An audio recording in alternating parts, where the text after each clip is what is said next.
نشرت صحيفة The New York Times مقالاً بعد المباراة أشادت فيه بالإنجاز التاريخي للمنتخب المغربي لأقل من 20 سنة بعد فوزه على منتخب الأرجنتين بنتيجة فوزان 0 في نهائي كأس العالم تحت 20 عاما 2025.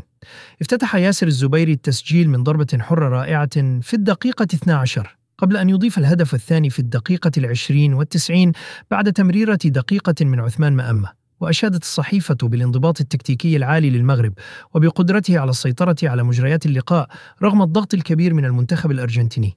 كما سلط المقال الضوء على الصلابة الدفاعية للمغرب والتنظيم الجماعي الممتاز الذي مكنه من الحفاظ على تقدمه حتى صافرة النهاية.